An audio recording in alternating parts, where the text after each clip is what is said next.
If you give people rights, but you give them no means to defend those rights, which is, essentially the Second Amendment in America, then we've given you nothing.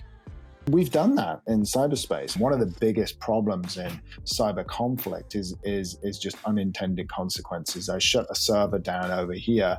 If you're going to go and do that in Russia, it's probably a server in a hospital, and that's going to appear on the news because you've just accidentally shut a hospital down and killed a bunch of people, right? Today's special guest is Roderick Jones, whose background spans the breadth of physical and digital security. He started off in the international terrorism field, working for the Special Branch of Scotland Yard, London's Metropolitan Police, and has extensive experience on cybercrime, particularly when it comes to online video games and cyber financial crime. He founded a private security firm, Concentric Advisors, offering executive protection in the physical realm, and is involved in cybersecurity thought leaders and a number of companies as an entrepreneur. He currently serves on the board of advisors for the Center of New American Security, a public policy think tank, and has spoken at the White House, the UK Prime Minister's offices at Downing Street, and the Pentagon on security topics. He's got a master's degree in history from the University of Cambridge and has got a wealth of knowledge to share about. And so thanks so much, Roderick, for coming on the show. Thanks, Ricky. Appreciate it. Can you just share a little bit about your background? Where did you come from and what have you been up to? I think it's an eclectic journey, so it bears some explaining. I'm from Birmingham in England, where lots of things used to be manufactured and not so much anymore. Grew up there. Went to university, trained as a medieval historian, as you mentioned, and then wanted to do something quite different and joined the police, actually, in London, and wore a silly hat walking around London for a couple of years, which was probably one of the more illuminating experiences in my life. As a police officer in London, you see the life at its most raw. And after that, took a series of exams and tests and joined the Special Branch. And the Special Branch in the UK was founded in 1883. It was the first sort of counterterrorism and intelligence unit that the UK had and that happened in the West. And it was initially brought about to fight against Irish Republican terrorism, which essentially was the core of its mission for its entire life. I joined towards the end of its life. It was disbanded in 2005 and merged into a counterterrorism command. Special Branch, the protection for the Prime Minister and other dignitaries, the people that needed actually close protection, bodyguards, as you would sort of understand it. But it also had a very extensive intelligence function around terrorism, Irish Republican terrorism, international terrorism, and then actually domestic threats to parliamentary democracy. That was, I think, the important phrase that was put in the directions for Special Branch. So that included extremist activity on the left and the right wing, trying to undermine the process of democracy, which is obviously very relevant to all of us. We prosecute breaches of the Official Secret Act. So we would investigate those. So we had a role with MI5 and MI6. There were renegade spies who'd breach secrets, and how do you work that out? So it was a really varied career I had. And the last couple of years, I did focus on the actual physical security, the kind of executive protection, as it were, the kind of bodyguard work, which was a fascinating time to do it. Learned a lot, and it actually created a lot of thinking. And then I moved to San Francisco in 2003, and that was an interesting time to do that. San Francisco at the time was between booms, so just being the dot bust, and we went into Web 2.0, so it was an interesting time to be there. Did some consulting, did some work, but really intellectually dove deep into the virtualization of the world. I was fascinated by that. I'd had some early experience with how cybercrime was beginning to emerge in the UK and how information systems were having to be brought evidentially into the UK. I mean, for example, I did one of the first cases where we had to produce a digital list of names off the internet and explain to a judge what the internet was. And the only way to put that into evidence was actually to physically print this piece of paper and then sign it and put that in evidence into the court. So that wasn't that long ago. That was 1999. You could just see where the trend was going. And at the time, San Francisco was very intellectually rich, with a lot of people thinking about the virtual world, and a whole earth network had been developed there. And, there were a lot of thinkers that subsequently went on to build very big companies in terms of how social networks would be built and how you built online communities. So I got very interested in that. And, my day job remained this kind of physical security space because that's how I could make money as a consultant. Eventually I founded Concentric I always knew that there would be this trajectory into the digital world. So along the way, I shared my experiences with the American government, Department of Defense, and Director of National Intelligence, how I was beginning to look at how the virtualization of security was happening, essentially. And then when I became interested in how do you provide security in wholly virtual systems? And that led me to founding a company called Rubica later on. So I've had this kind of weavy, eclectic mix of things, but I would say I've always been focused on security and intelligence pieces. I've tried a couple of PhDs along the way as well, and sort of policy and process, but I tend to get too bored with deep academia. Security fundamentally always looks backwards. So having some ability to have a bit of vision forwards really helps. Everybody talks about cybersecurity, but they forget that it really originates from maybe cybercrime, which was kind of driven by these developments in the virtualization of our society. You talk about how all those developments have led to, what we see now.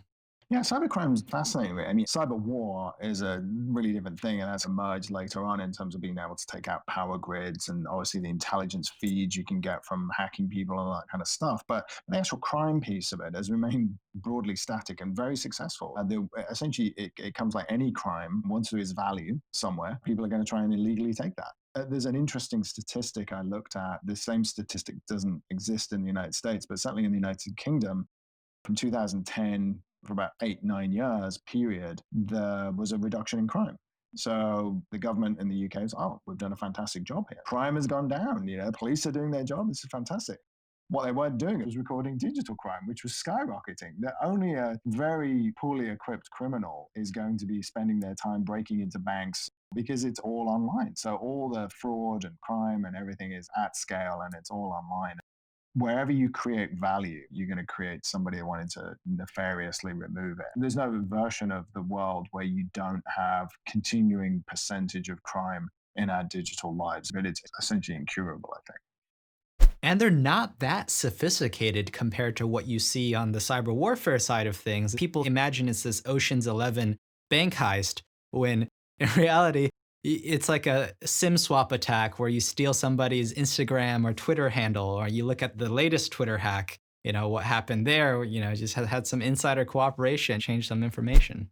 Absolutely. And one thing I point out to people, I was like, the last big, real, like Ocean's 11 type bank heist that anyone tried was at the Millennium Dome just before the Millennium turned in London. There was a Millennium Diamond there, which was worth like $350 million, I think. And some London criminals tried to steal the thing. And then they got stopped from stealing it by police disguised as kind of local workers. It was all dramatic. There was like chases on the river. You could make a movie of it.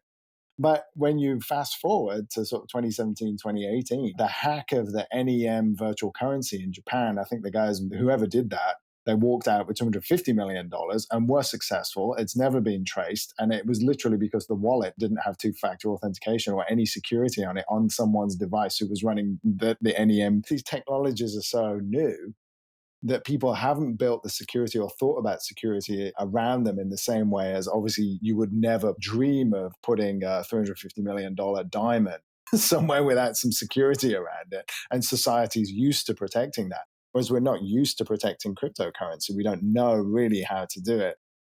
We've seen Bitcoin and dozens of others of major cryptocurrencies kind of given rise in the past 10 years. Where do you think they're going? Because the whole cybercrime and virtualization wouldn't have really been possible if we didn't have a trustless way to have transactions. I think criminals always find a way to get paid, so I'm a little loath to put that at the door of cryptocurrency. But it obviously has some anonymity features. It's not as anonymous as pure cash. But if I need to get paid, I'm probably going to ask for it in some kind of cryptocurrency as a hack. But in terms of where we're going, I think the great comment people make about the pandemic is it's accelerated the digital future. And I think we've seen that with remote working, but that's also the case with cryptocurrency and digital money. I mean, people have been not using cash for quite some time since the pandemic started because they were worried about viral transfer. People are getting more and more used to not using physical cash. I would see central governments looking into e-dollar, e-euro, pushing out their own digital currencies that are supported by those countries or federations in the sake of the EU. because that is the trend and they want to get there before the Chinese are going to introduce an e-renminbi at some point. So they want to at least have their currency on a par with that. And I think that actually gives you a clue as why Facebook's Libra project wasn't successful, really. I think there are some things that even though governments of the world don't really collaborate so much, it was clearly in no government's interest to have Libra be a reserve currency. And you saw the crash they got into in terms of the regulatory pressure, both in the United States, but also interestingly in Europe. So if government wasn't interested in introducing its own e-money, fully virtualized money, then they wouldn't be so interested in stopping Facebook doing theirs. So I think we'll probably see a version and more digital money coming into our lives in all kinds of different forms in the next 5 years. Which could make Bitcoin or Monero, which is a bit more anonymous, more compelling to own. You have some competing currencies because maybe you don't want that being tracked with all the Fed coins you have and taxed, or having negative interest rates imposed on you if you have too much.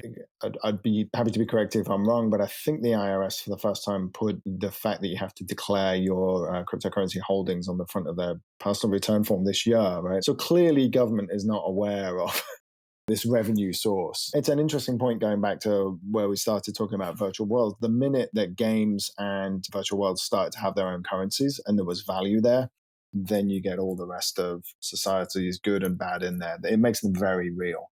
Those were the things that made those environments very real. It's the fact that you can make and spend money in them. So where do you see people's relationships with government and large institutions? Where do you see that going technologically and maybe for people's personal cybersecurity? That's a good question. I think, again, different approaches. Let's take a look at how different societies are reacting to the pandemic. There's a very individualistic strand in a Western society that's making pandemic control quite hard. The strength of those societies historically has actually been their individualism and the protection of individual rights and the focus on the individual rather than the mass. And that's actually what's making pandemic control hard. So you see that shift in the societies that are more individually focused tend to rely on individuals to sort out their own security, particularly in cybersecurity. And I think other countries that are more top-down, more sort of, I guess, in some way, the kind of traditional, more European top-down government model, they have more cybersecurity support for their citizens. They run better systems governmentally just to interact with their citizens. So if you go down the individual route, the thing that's fascinated me for years is that if you give people rights, this is a big founding argument in America, but you give them no means to defend those rights, which is essentially the Second Amendment in America, that you've been given these rights, but if you can't defend them yourself, then we've given you nothing. We've done that in cyberspace. We've created all these customs and abilities for you to do things. If I don't have digital access right now, you're essentially damaging my rights as a citizen, but I can't really defend them. I don't know how to defend them. I'm wide open out there. I can't defend them from my neighbor, and I also can't defend them from government or even criminals. So I think that debate remains to be solved, and it took a long time to solve it in the physical space. It'll probably take quite some time to solve it in the digital space. It took a long time from us defending our homes with, swords through to actually having organized police forces and armies. I think, we're just on that track and we haven't solved it yet. So that's a kind of a big philosophical point, but it's worth underpinning. There's a reason why there's a lot of insecurity online. It's because we just haven't figured out how to do it, both philosophically and practically. You mentioned the Second Amendment, which gives private individuals the right to protect themselves from an aggressor. And you've had this idea before in a previous talk you've done. Why not allow private companies who are subject to attack by criminal organizations and nation states to defend themselves? I think that is the best question to ask anyone in the industry, because I think it illuminates lots of opportunities, but problems. The idea of hacking back, as it were. We're being attacked. These servers are being jammed by foreign adversaries. I believe this was very true of large American banks when they've been under cyber pressure from foreign actors at different times and have wanted more authority from the US government to go and actually just shut the servers down that are launching the attacks at them. Once you launch a bunch of privateers into a space, who knows what happens, right? The fact that the US is maintaining its monopoly on being able to hack as a government, like you can't do that as an individual or as a business, it's against the law. is holding the line, because once you get into a free-for-all situation, who knows what could happen. One of the biggest problems in cyber conflict is just unintended consequences. I shut a server down over here. If you're going to go and do that in Russia, it's probably a server in a hospital, and that's going to appear on the news because you've just accidentally shut a hospital down and killed a bunch of people, right? So the second and even third order effects of cyber war are a real problem if you're having to sit there at a sort of defense position and say, okay, well, we're going to hack back, we're going to go do this thing. But there's a lot of potential liability and blowback from there. And I think so that's why the monopoly of that probably will always live within government because of the potential consequences. I think if you get privateers doing it, there's some issues. Now, having said that, because it's cyber, there are probably some incremental things that people have been talking about for some time in terms of putting, the classic, if you rob the bank and you open the bag of money and the blue dye blows up and ruins the money. I think some of that work has been successfully done. The classic was, of course, during the French presidential election, where they seeded lots of fake information about President Macron, and it was hacked, but of course it was rubbish and probably damaged the servers and the computers of the people that were doing it. So I think there's a bit of cat and mouse game going on that private companies can get involved with to protect their own data. And they just need to be aware that there are these downside consequences. But I can see that ability to hack back and that offensive capability.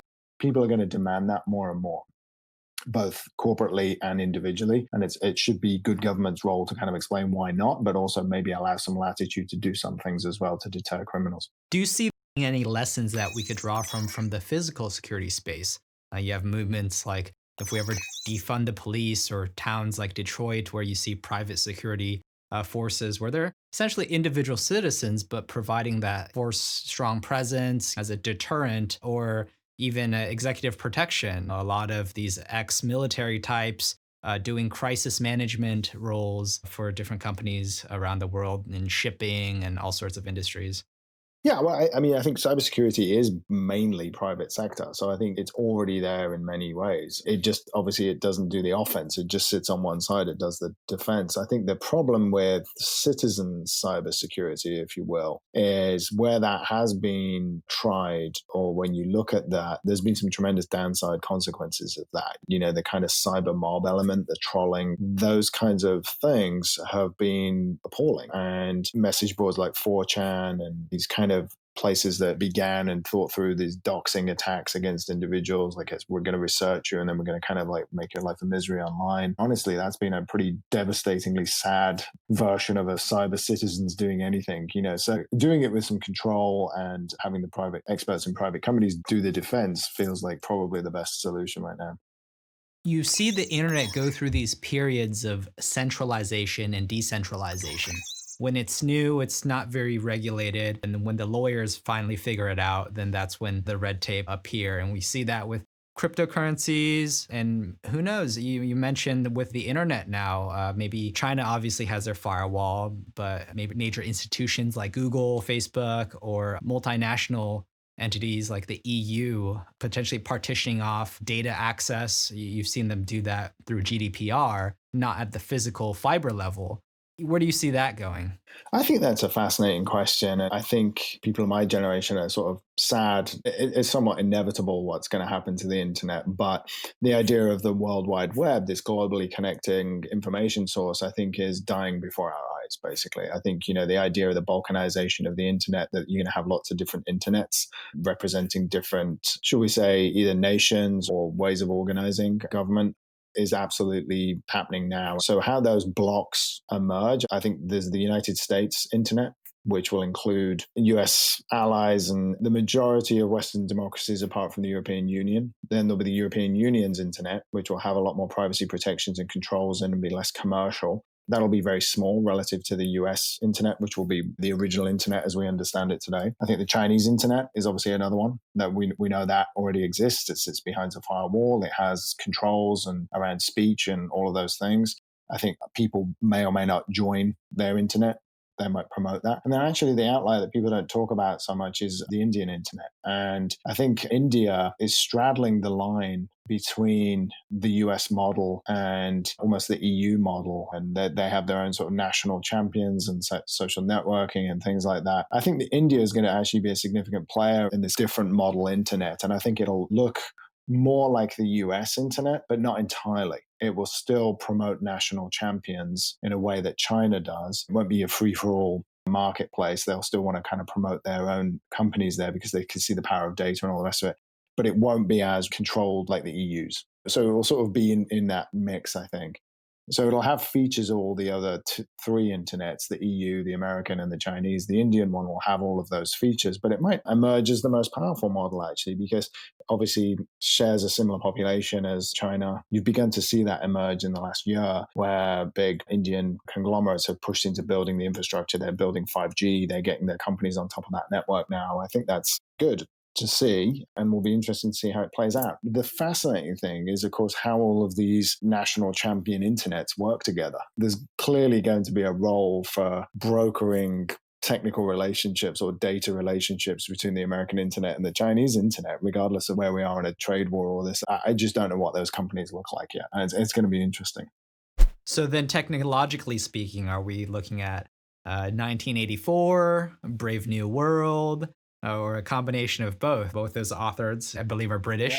Yeah. And very prescient. Yeah, and they both have different sort of realities, don't they? One's more human and one's more sort of top down. I don't see sort of an authoritarian 1984 reality emerging. The internet's still too clunky. It's still too chaotic. For total control, you need to be able to have a very good top-down version about what we haven't bought off. For some of the efforts to put the internet into space and have it beamed onto the planet, my analysis of national champions then goes out the window entirely because, the internet's in space there. You can beam it down to anywhere.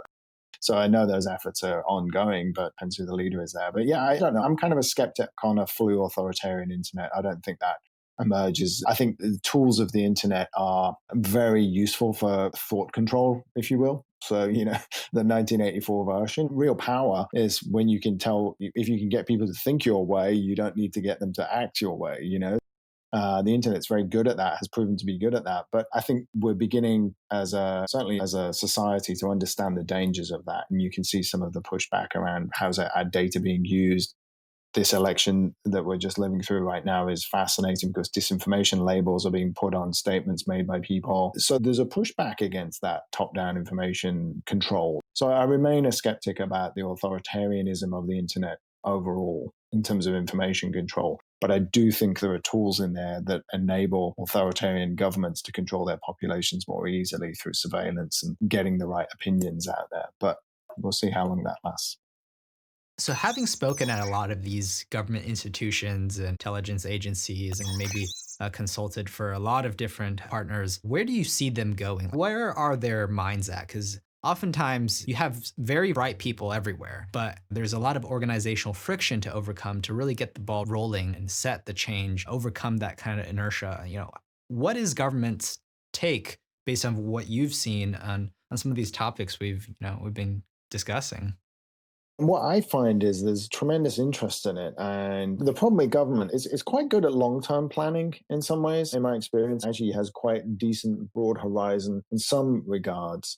And then the rest of it is how do we get to Friday, because it's driven by world events, politics, so it makes it very difficult to do the medium-term planning, which is probably where all the action is. I think the issue in the US particularly is there's been this cultural exchange between Washington, D.C. and San Francisco. On the one side, it seems like government people are always very impressed or seemingly impressed with what happens in Silicon Valley. So they're always kind of curious about what the government does. I mean, the reality is that both sides do what they should be doing quite well. There's a reason you have big bureaucracies when you're managing nuclear arsenals and large aircraft carriers because they can do a lot of damage, right? So you don't want just a 26-year-old coder changing the code on the nuclear warhead because they just thought that was the thing to do without big structures. So I think both sides can learn from each other. And I think that relationship got broken a little bit during the Snowden revelations, and there's been various efforts to put it back together. And I think just because of the nature and the chaotic nature of government, and I wouldn't just say this is in the US, I mean, in the UK, that's also been the case over the past 4 or 5 years. It really does damage thinking and policy thinking. As I say, you have this long-term stuff that's going on because orders still go in for aircraft carriers and big budgets to still approve. So that stuff goes on. And then everyone just gets sucked into how do we get to Friday? Because we just need to get there. So there's medium planning about, okay, the world's changing in these particular different ways. How do we change the organization to match that? I think has been a little lost. It's not just the US. The US is sort of an acute example of it just because it's the biggest, it's most powerful country in the world. But I think that's the same in the UK. And a lot of it is the fact that society is changing so much and digitizing so quickly. All governments are just trying to deal with COVID, but these patterns are happening underneath. We're working remotely, we're completely digital. All of these things are happening. And how do you create policy around that? I think that's why government is seemingly behind. So we'll see. So it sounds like for the time being, ordinary citizens, your mother, my mother, can't really rely on the FBI or the government or even large private entities to protect them because the private companies, they get attacked and compromised as well. First, consumer grade cybersecurity product everybody thinks about is, VPN. I need to get a VPN. And that's the magic pill. And you see a lot of these everything from ExpressVPN, NordVPN, everybody's throwing their pitches everywhere. What's your take? Over the past 10 years, looking at that exact issue of how do individuals get access to these advanced cybersecurity tools, I founded this company, Rubica, which sadly we had to close down this month because we weren't able to raise money from new investors. So the plan of that business was to offer advanced cybersecurity in a usable form to as many people as we could. It was a bold play. We're not the first and we won't be the last cybersecurity company that was unable to crack that code of consumer cybersecurity. It's very difficult. If you look at the space, you've got these legacy antivirus companies that built up and bundled with machines in the earlier version of the internet. You have something like LifeLock, which is credit monitoring, really. It's not really cybersecurity, but it has that mind share. And then, as you mentioned, you have these large VPN arrays. Basically, they do create some privacy, but they don't create security. And I think that's the confusion. They're very resilient businesses once you've got them going. So there's been an increase in advertising for ExpressVPN, you mentioned, and these other ones, because the investors in those companies know if we put $10 million of marketing down, we'll make 11 million back in revenue, right? So they're big marketing budgets and off they go. But I think VPN is an interesting technology. And certainly at Rubica, we had adapted VPN technology to be usable on all devices and then actually essentially take you from the internet that you're using day to day and put you in another internet that had the enterprise cybersecurity tools that you would enjoy if you worked at a big corporation in it.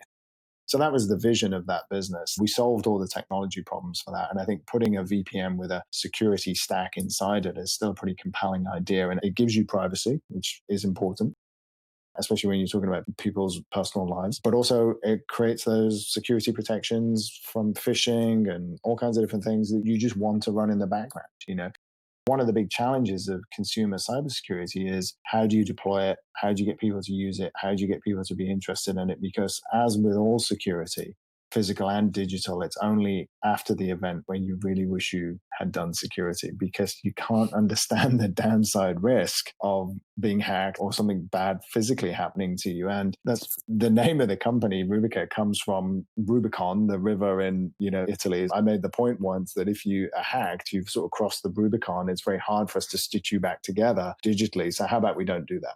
How about don't get hacked?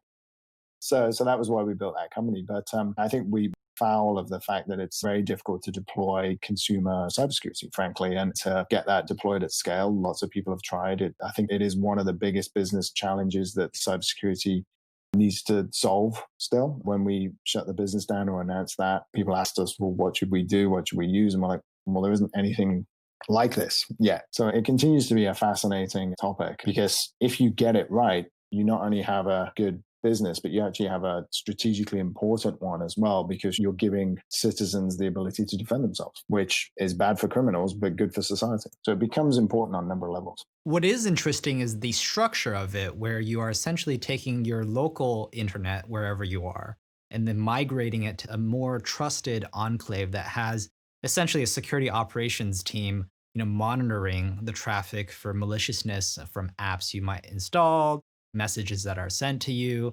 Whereas the larger VPN industry, you don't know if you're actually migrating your internet to a less trusted enclave where they might be selling your data or doing worse. Right, and there's a history of reports about, some of the free VPN services essentially porting your traffic back to Russia, tying this conversation back to where we started. Security is a team sport psychologically, meaning that people can be quite cavalier about their own safety and security, whether that's digitally or even physically. Most dominantly is in the family setting and particularly parents with children. And I think one of the things that you hear a lot about, or certainly I get a lot of questions about with everyone going to work remotely and all the kids doing online school, parents are kind of like, well, how do I monitor their activity? I don't want to be kind of big brother at home, but I just don't want them downloading malicious apps. Maybe this YouTube video is a bit weird. My daughter the other day got like a series of phishing links in her text message chain. And without Rubica, she could click on that link and open up a phishing link and download malware on her phone. So if I were to do it again, I'd look at how to sit in that parent relationship, because I think that might be a useful way to seed a consumer cybersecurity product, rather than trying the other different ways through SMBs or enterprise, things like that. There's different theories to be tried. But the technology of having a secure internet almost is the right approach. Yeah, so basically, back in the 99, 2003, when you first moved to San Francisco, it seems like the world was mostly, in terms of the virtual development, kind of the early MMOs, the World of Warcrafts, your simulation games. We looked at a detour from that towards social media, but now we are seeing that emerge again with things like Fortnite and Overwatch and these now popular Call of Duty massively multiplayer games. That's an excellent question, an excellent point to illuminate that. Neal Stephenson popularized this idea in Snow Crash of the metaverse, and that was where this people felt it was going to go in that 2005 period, shall we say. And Second Life obviously emerged with a lot of buzz. Looking back, this is a period where YouTube is just starting. Facebook doesn't exist. There were these protean social networks, but they didn't have the power of social media. Twitter was just coming online in 2007, just at the same time as Second Life. And they actually had a client that worked within Second Life. So that was where people felt it was going to go. A lot of businesses put money into Second Life in terms of advertising and things like that. In parallel, I guess what you could say was gaming took off as big business. So you mentioned World of Warcraft. And I think at the time when I was looking at these trends, it was clear that the gaming side of it was going to grow faster than just the virtual world piece, because the games are compelling. They bring you in. They'd already started to have financial reward in them. People were mining World of Warcraft gold and were selling it on eBay. Obviously, Second Life bought in Linden dollars, and some other virtual world like Entropia had currencies and things. It was interesting that the seeds of our virtual environment were planted then, and the social media side of it exploded and dominated our world. But that really wasn't what people expected at the time, because actually the experience in virtual worlds and in games is richer and more compelling, and people spend more time in them. You mentioned Fortnite, but even today, the number of hours you spend in the game and the friends you develop in the game are more deeper connections than you do on Instagram or Facebook. I mean, watching teenagers go through TikTok is like they just spend 3 seconds on each thing. It's not rich content. So I think the trend is possibly back towards that kind of metaverse system. And I think the creator of Epic feels that way, and he feels Fortnite's platform and game engines they're going to be the way into this virtual world. And so that's what I expect to see happening next. I think that's probably the next turn of the consumer internet. I love how you brought up Neal Stephenson, right? One of my favorite authors. And by the way, everybody should just go out and just marathon away at all of his books. My favorite happens to be Cryptonomicon, and which leads us directly into cryptocurrencies. I think PayPal, it was required reading for them. I won't spoil the book for you, but it really, I think he was very forward thinking in that space. You mentioned on the board of CNAS. I was engaging with them this week. What is the job of a think tank, really?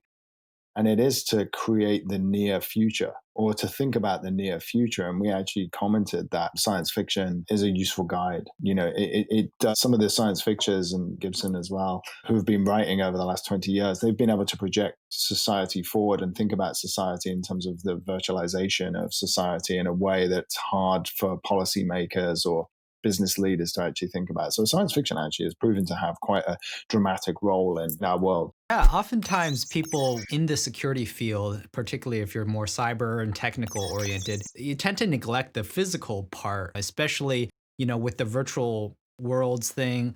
We do forget that at the end of the day, these computer systems and people, we exist in, the real world as well. And I think to illustrate that in a macro way, I think increasingly as systems and everything moves to the cloud, for example, I did some work looking at high frequency trading and how important it is to get data centers as close to the traders as you can and things like that. You have to consider the physical infrastructure of data centers and the actual pipes of the internet are important to understand and are increasingly important actually as we move into geopolitical conflict with different countries. For example, I think Google was going to land a big internet cable into Hong Kong. It won't be doing that anymore. It'll probably put it in Singapore. And that's just a big backbone piece of the internet because those things have security implications. And I know people have thought through what happens if, some of these deep undersea cables get cut, or we talk a lot about hacking and cybercrime, but there's actually probably $100 attack blowing up a switching center could cause a lot of damage as well. And the electricity goes out periodically in San Francisco, and that's not a hack. It's just the power station and the cheap infrastructure blowing up. So, we forget the physical realm at our peril when we're moving into these very digital spaces. Internet regulated, virtual currencies regulated, virtual worlds regulated, where you have, versions of Scotland Yard, but, on playing in these video games and interacting people. This has been the problem for law enforcement agencies globally, in that if you think about a physical murder, the three things you need are all co-located in the same geography: the victim, the body, as it were, the evidence, and the suspect, right? They're all within usually a mile. So that is why law enforcement is very successful at solving physical crimes. When you think about the internet, when you have the victim, the suspect, and the evidence are all geographically dispersed across the world in different bits and pieces. And even when you talk about big internet heists and all the rest of it, even that information itself is chunked out and could be in like a million different places. So the ability to bring together an investigative force to actually police that seems way off to me in any way. And I mean, we don't do very well as a species in terms of building things like world police and all those kind of things. I think that's why you have this turn to technology and technology solutions and cybersecurity solutions to try and kind of bridge the gap, because the investigative part of bringing people to justice for cybercrime is just almost philosophically difficult to do, let alone anything else. As I understand, you don't come from like a deep engineering, hardcore technical background. And so for others in the same boat who are interested in, these technical trends, right? Cybersecurity, virtualization of society, what are ways that they can add value? I personally think there's enormous value in translation.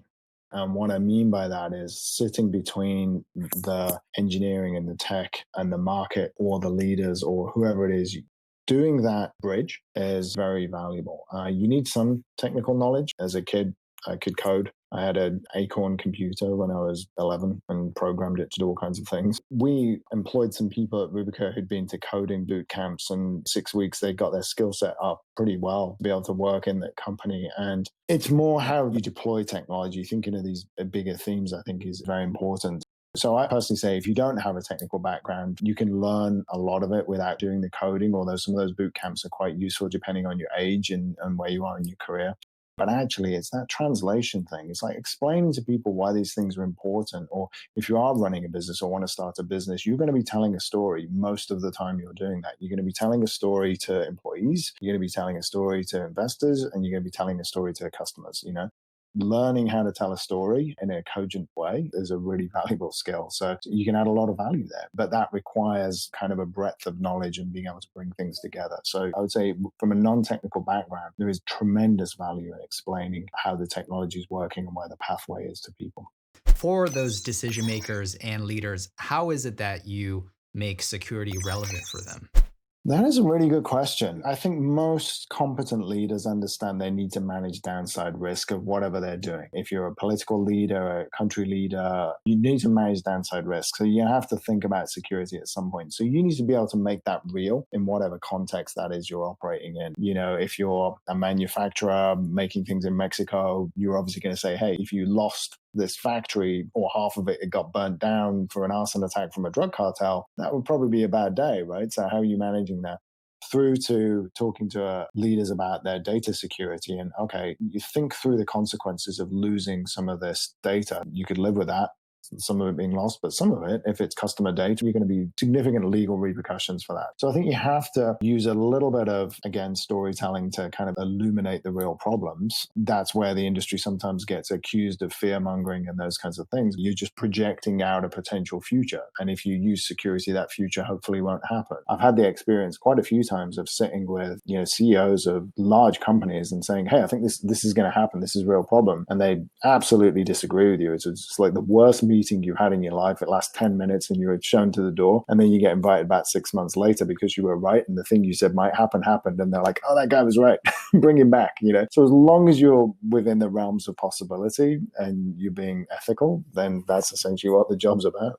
I think it was last November, right before the pandemic, that I think Bill Gates and all these pharmaceuticals held a scenario planning event surrounded about a coronavirus originating from China. In our office here at Concentric, we had a meeting in January 2020 with a couple of our clients, and we said we think there's a real danger of global travel being shut down around the tensions with Iran, but also there's this virus has emerged from Wuhan. You need to start thinking about what happens if you suddenly can't move around the world, right? Your systems become under stress from cyber attack and these kinds of things. That was the only time I've been accused of being a fearmonger in my life, and which I wasn't overly pleased about, but I kind of was, that was part of the job. Then, of course, we're in March and the whole thing shut down. Whether you're in digital or physical security, part of that job is just projecting out that potential downside risk. And then that gives people mind share to kind of think about, okay, what do I need to do if those things happen? And humans are not very good at all at understanding risk. It took governments introducing a law that you had to wear your seatbelt before people started wearing their seatbelt. So what is the calculus in someone's head in a car in the 70s that doesn't have anti-lock brakes and airbags? Like, hey, I'll take my chances with going through the windscreen rather than just doing this, right? Humans are terrible at assessing risk. They're optimists. It's never going to happen to me. So the job in security is always to be like, well, okay, yeah, good. It probably won't happen, but let's mitigate some of the downsides if it does, So that's essentially what I've been doing for 20 years. I'm really a fan of Nassim Taleb's ideas on risk and decision theory, where he actually encourages risk taking that's non-ruinous. But as you mentioned, people, in fact, are risk averse to things that they should be going after, but then they assume ruinous risks, not even knowing. Right. I think, again, part of my experience working in the government was that, you're given sort of dramatic scenarios that I was engaged in, doing some of this counterterrorism stuff. There's three choices you have: go forward, stay where you are, or go back, right? The middle one was always the worst. Doing nothing is always going to be bad. Moving in a measured way forward or back is okay, but doing nothing is terrible. And I think that's where humans get really bad at decision making in their careers and all kinds of things. And why there aren't more entrepreneurs, frankly, is because people just think that, they get kind of a bit caught up about moving forward. And moving forward is always safer than standing still. Let's talk about some more personal about you type of questions. I guess, what are some books and resources or podcasts that you listen to and that you follow to develop yourself professionally, maybe technical or non-technical? Yeah, I found an interesting newsletter this year, Stratery. It's written by a guy called Ben Thompson. He has an interesting take on things. He looks at technology, but he looks at business trends in technology as well. It's also a podcast now, but the newsletter's usually better to read because he has a couple of graphs in there. So I certainly enjoy that one. I'm a huge soccer fan. I'm not sure that's professional development, but I listen to a lot of soccer podcasts. In terms of thinking about trends, we'll say that Andreessen Horowitz Venture Funds, so the A16Z podcast, they do a pretty good job of periodically posting a good podcast about a security trend that they're seeing. They'll talk about fraud online and how that's emerging and things like that. That's a good way to kind of keep your ear to the ground on what they're seeing in technical security. In terms of physical security, I think, the news is probably just a good guide. I read a book called The New Thing by Michael Lewis. Michael Lewis, he wrote Liar's Poker and Moneyball. He's definitely been ahead of a lot of big trends in society.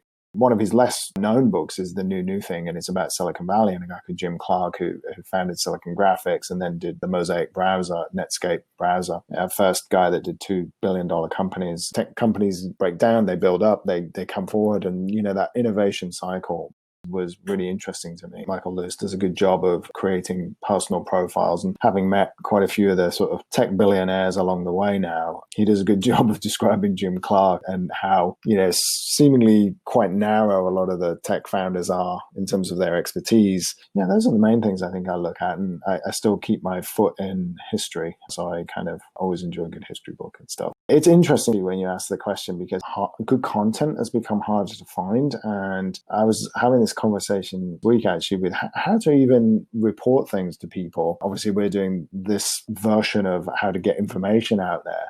But it's become harder and harder because people don't read in depth so much as they did 10 years ago even. So people consume information in such different ways now. I haven't fully transitioned into new information sources because I'm not getting the depth I need from the traditional ones. How do you stay focused as an entrepreneur?